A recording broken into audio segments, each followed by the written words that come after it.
रूस यूक्रेन जंग में इस वक्त F-16 और सुखोई 35 आमने सामने है, पर ये दोनों ही जो विमान हैं वो अपनी अलग अलग खूबियों के लिए काफ़ी मशहूर हैं।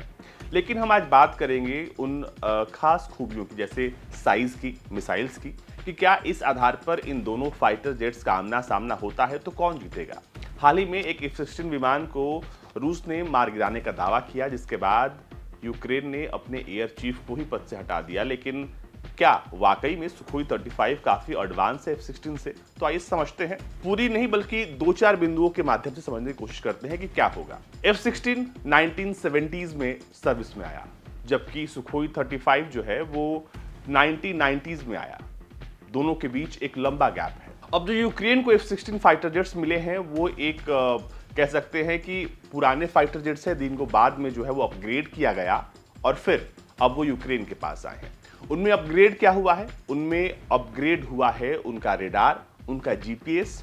लेकिन जो सुखोई 35 है या सुखोई 35S है वो 4++ जनरेशन का विमान है, जबकि F-16 जो है वो 4th जनरेशन फाइटर जेट है। दोनों के बीच बहुत फर्क है। वैसे जो सबसे खास बात सुखोई 35S की है, इसमें खास तरह के जो मिसाइल्स लगी हैं, जिसको कहते हैं कि फायर एंड फॉरगॉट, उनकी जो क्षमता है वो काफी बेमिसाल है। सुखोई 35 में जो रडार लगा है वो 400 किलोमीटर दूर से ही दुश्मन को भांप लेता है, पहचान लेता है, और उसमें जो मिसाइलें लगी हैं वो बहुत दूर यानी 400 किलोमीटर दूर से ही दुश्मन पर हमला कर सकती हैं। ये एक प्लस पॉइंट है। दूसरी बात ये कि जो 4++ जनरेशन का जो विमान होता है आमतौर पर 5वें जनरेशन के विमान की तरह ही होता है, यानी इसमें जो हथियार, जो टेक्नोलॉजी लगी होती है वो आपको 5वें जनरेशन के फाइटर जेट्स में आसानी से मिल जाएंगे, यानी दोनों का ये ब्लेंडेड मिक्सचर होता है। लेकिन 4th जनरेशन विमान के साथ ये प्रॉब्लम है कि इसमें बहुत सारी चीज़ें सिर्फ अपग्रेडेड होती हैं, इसमें 4.5 या फिर 5 जनरेशन के विमान की खूबियां नहीं होती। यानी कई मामलों में आपको F-16 जो है सुखोई 35 के सामने आपको छोटा दिखाई देगा। अब छोटा जब कह दिया है तो बता दें कि आकार में भी सुखोई 35 लगभग दोगुना बड़ा है F-16 से।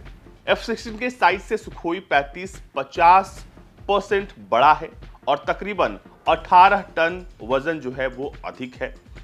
सुखोई 35 एक 4.5 जनरेशन का फाइटर जेट है, जिसमें बहुत सारे अपग्रेड्स के बाद इसे बेहद खतरनाक बनाया गया है। अगर हम इसके विंग स्पैन की बात करें तो सुखोई 35 जो है इसका विंग स्पैन 50 फीट है, जबकि इसकी लंबाई 72 फीट है।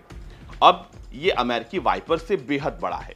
अब सुखोई 35 में 30 mm के कैनन लगे हुए हैं। इसके अलावा air to air, air to ground ordnance missiles लगी हैं।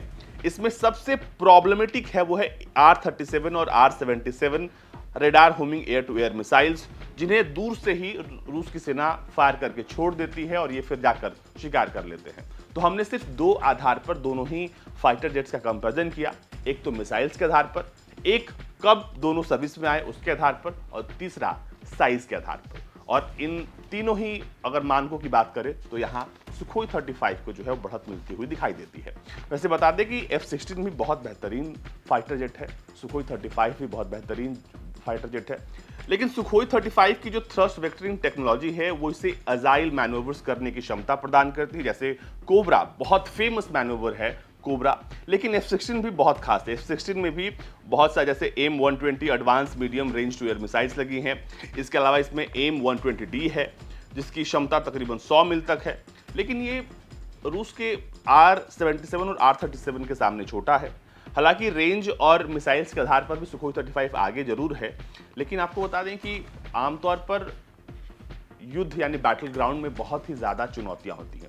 वो चुनौतियां कैसे और किस प्रकार से दोनों फाइटर जेट्स एक दूसरे को हैंडल करते हैं, ये बेहद देखने में दिलचस्प होगा। लेकिन फिलहाल रूस का दावा है कि उसने एक F-16 को मार गिराया है, लेकिन ये किस विमान से मार गिराया है इसको लेकर अभी भी कोई ऑफिशियल कंफर्मेशन नहीं है। लेकिन जिन मानकों पर हम बात कर रहे हैं उन मानकों पर सुखोई 35S आगे आपको निकलता हुआ दिखाई दे रहा है।